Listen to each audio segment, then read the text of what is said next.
Bienvenue au cours de Basic VFX. Dans cette nouvelle vidéo que j'ai appelée bonus, nous allons aborder des thèmes que vous n'êtes pas obligé de maîtriser dans ce mode basique. En fait, c'est la 3D de After Effects, c'est la gestion des ombres. Donc le but de la manœuvre, c'est d'ajouter des impacts de lumière que je devrais retrouver ici sur le sol, vu que j'ai boosté mes réacteurs, j'ai rajouté un glow. Théoriquement, il devrait y avoir, ça devrait impacter la surface, le sol. Donc pour ce faire, il y a plusieurs manières de réaliser ce petit effet. On pourrait aussi recalculer en 3D et obliger V-Ray de récupérer cet impact de lumière. Mais comme je l'ai déjà expliqué, ça fait beaucoup de couches à maîtriser dans un premier temps et on peut toujours, par après, en post-production, rajouter ces petits effets. Donc la première chose que je vais faire, c'est que je vais annuler le color grading, je vais enlever le blur, toutes les choses qui pèsent un petit peu. Je vais aussi masquer les différents effets qui constitue mon animation. Je vais enlever aussi l'image de car park. Donc toutes ces petites choses, les ombres je laisse, destruction avant-plan je l'enlève, shadow je laisse, destruction mauve je bouge. Donc là théoriquement je reviens, j'ai oublié un petit dust wave ici. Donc, nous voilà avec l'interceptor, il monte, il descend, je n'ai pas ma shadow, pourquoi elle est ici, si j'ai ma shadow, et ma shadow évidemment, elle disparaît parce que je lui ai mis des clés d'animation en opacité, je vais donc bouger cette animation pour garder mon ombre. Donc me voilà, avec un fichier vierge tout effet vidéo. Comme je vous l'ai expliqué, nous allons essayer d'impacter le sol avec un petit boost de light. Alors comment faire? Dans un premier temps, je vais rematérialiser mon sol. Pour ce faire, je vais réaliser un nouveau solide. Clic droit dans ma compo, je fais un nouveau solide. Ce nouveau solide, je vais le laisser en gris. Je peux même récupérer le gris ici de ma composition. Mon solide s'est mis tout au-dessus. Je vais le renommer. Je vais l'appeler Light Impact. Je vais replacer ce layer au-dessus de mon fond gris. Il est en dessous de mon véhicule. Et la première chose que je vais faire sur ce nouveau solide, je vais cliquer sur le toggle switch pour avoir accès ici aux différents modes de mon layer. Et je vais passer dans mon solide dans un mode 3D.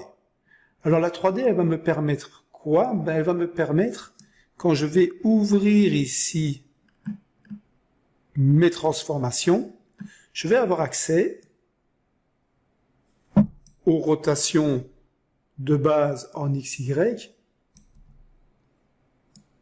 mais aussi, ce que je n'avais pas avant, je vais avoir accès à des rotations sur la profondeur. Je vais pouvoir manipuler mon layer et je vais le placer. Donc je peux, à ce stade, regarder plus ou moins comment, en masquant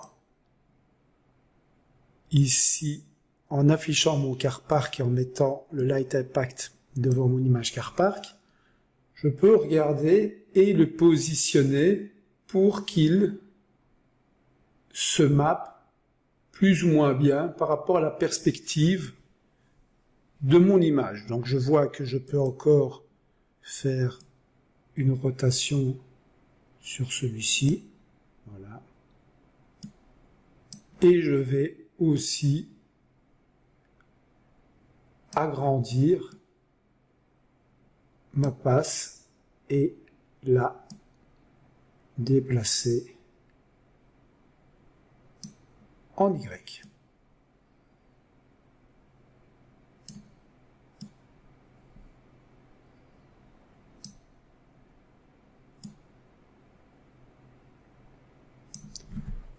Ok, donc en fait, là maintenant, j'ai créé un sol sur lequel je vais pouvoir appliquer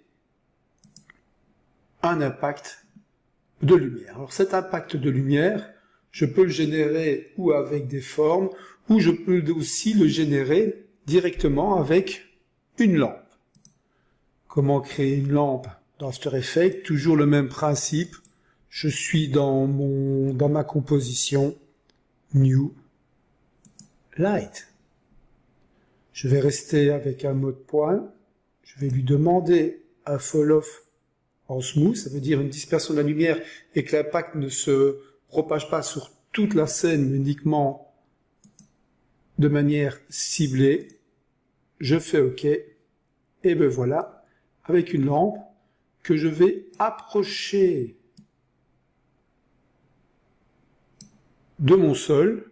Je peux aussi, cette lampe, je vais venir la placer au-dessus de mon light impact. OK. Et dans mes light options, je vais booster un peu l'intensité. OK. Alors je vais aussi la mettre au-dessus de mon ombre. Alors, cette lampe que je peux mettre au niveau de ma roue, je vais rejouer un petit peu avec le fall off distance. Vous voyez, je vais diminuer un petit peu le radius. Donc vous voyez, hop, et là je vais booster un petit peu le fall off distance. Donc me voilà avec un impact lumineux. Je vais reproduire cet impact lumineux pour les quatre roues. Alors quand on travaille en 3D, il est toujours plus facile d'avoir les différentes views qu'on peut avoir, donc les vues orthographiques, les vues perspectives. Dans After Effects, on peut aussi, une fois qu'on bosse en 3D, demander d'avoir des multiples vues. La vue top serait vraiment intéressante. Donc je vais me mettre en mode 4 vues ici. Je vais placer ma light ici et je vais tout simplement dupliquer cette lampe. Comment dupliquer une lampe? C'est pas compliqué. CTRL D, la voilà dupliquée et je vais aller la mettre derrière mon autre roue. Ensuite, je peux sélectionner les deux lampes en appuyant sur Shift. Je fais de nouveau un dupliqué et je vais déplacer mon impact lumineux un petit peu plus loin. Alors, ma voiture est déjà inclinée. Pour avoir un accès et pour pouvoir contrôler ces 4 lampes de manière plus facile, je vais allouer un objet qui va contrôler ces 4 lampes. Alors cet objet, je vais fermer le point light. Cet objet, c'est un nouvel objet que je construis qui s'appelle un nul objet. Dans les logiciels 3D, on peut appeler ça helpers. Dans Maya, on appelle ça aussi un nul. Donc le nul objet que je vais créer, je vais le mettre ici, au milieu de mes 4 lampes. Et je vais évidemment m'arranger pour que il soit au milieu. Et que ce nul évidemment, soit aussi en 3D. C'est important. Donc, le voilà positionné au milieu de mes quatre lampes. Alors, ce que je vais pouvoir faire avec ce nul que j'ai positionné, que j'ai mis aussi en 3D, c'est que je vais sélectionner en utilisant le contrôle les 4 lampes. Et ces 4 lampes, je vais demander qu'elles soient contrôlées par ce nul. Et pour ce faire, vous avez la notion de parent-enfant qu'on retrouve en setup en 3D sur des personnages ou sur des concepts comme mon interceptor. Vous allez tout simplement cliquer et aller définir que le parent de ces 4 lampes va être le nul. D'ailleurs, ce nul, je vais l'appeler contrôle light. Une fois que ce nul a été parenté, on voit ici qu'il contrôle mes lights. Ce qui veut dire que quand je vais déplacer ce nul, automatiquement, il va prendre les 4 lampes sous son aile. Alors ce contrôle light, vous voyez en fait que vous pouvez générer facilement des rotations. Ok. Je vais zoomer un petit peu ici. J'ajusterai mes lampes après. Alors pour vous montrer le principe, mais le principe maintenant va être de contrôler ce nul et de l'animer pour qu'il suive la rotation de mon airshift. Je vais définir la rotation en Y, ok. Donc je vais en Y appuyer sur le petit chrono, déplacer et faire une rotation ici de mon airshift. Je vais aussi générer une rotation sur mon nul de plus ou moins 180 et je vais ensuite aller au bout de mon animation et comme mon airshift fait à 360, voilà plus ou moins dans un premier jet comment mettre en place ces lampes. Donc on voit que ça suit, on peut évidemment affiner ces petites lampes, on peut un peu mieux le synchroniser par rapport à la rotation, mais on va continuer sur notre lancée, on fera du fine tuning, je vous laisserai vous amuser pour faire les choses le plus proprement possible. Là, on a encore d'autres choses à aborder, comme le fait que notre lampe agit uniquement sur un sol noir et j'aimerais en fait que ça impacte là tout de suite peut-être pas mon car park, mais en tout cas mon fond gris en perdant cette masse noire. Alors pour perdre cette masse noire, c'est toujours le même principe, c'est toujours le même système de couches. Je vais regarder un peu dans After Effects et voir si sur ce Light Impact, je peux pas mettre un système de mate. Alors, on a à l'intérieur d'After Effects un système qui s'appelle le Set Mate. Alors ce Set Mate, je vais l'appliquer sur mon Light Impact. Alors je vais pouvoir, en fonction des différentes choses, donc là, il me demande si je veux l'utiliser sur le channel, non, je vais plutôt l'utiliser ou sur la luminance.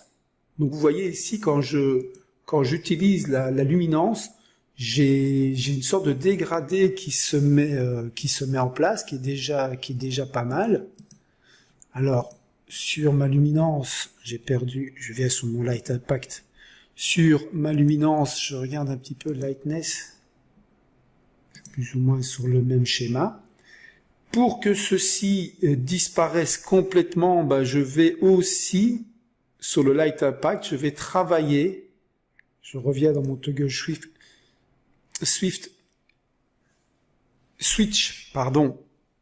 et essayer un autre mode de fusion. J'essaie luminosity, on va essayer le light time, hop. Et là, je vois en fait que j'ai bien mon impact lumineux qui se met en place. Bien regarder que mes lampes sont au-dessus de l'ombre. Donc c'est une petite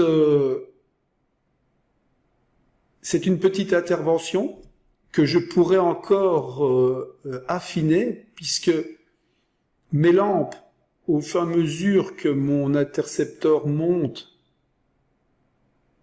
même si les réacteurs se penchent, on devrait perdre un petit peu d'impact sur ces lampes.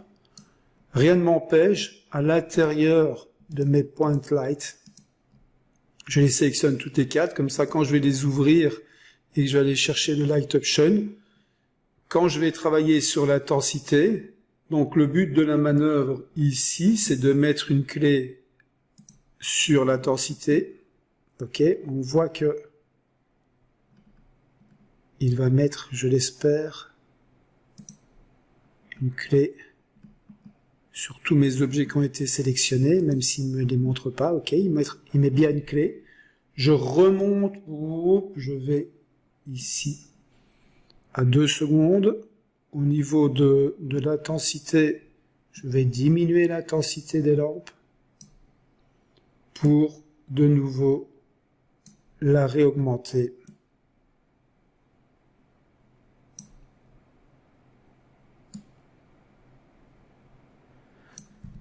Voilà un petit bonus qui nous a permis de voir des notions supplémentaires, la notion 3D, la notion de lampe. Je vous demande pas de mettre ces petits impacts lumineux. Si vous en sortez, que vous amusez bien avec After Effects, que vous vous sentez à l'aise, essayez. Maintenant, ce n'est pas une obligation. À tout de suite dans la prochaine vidéo.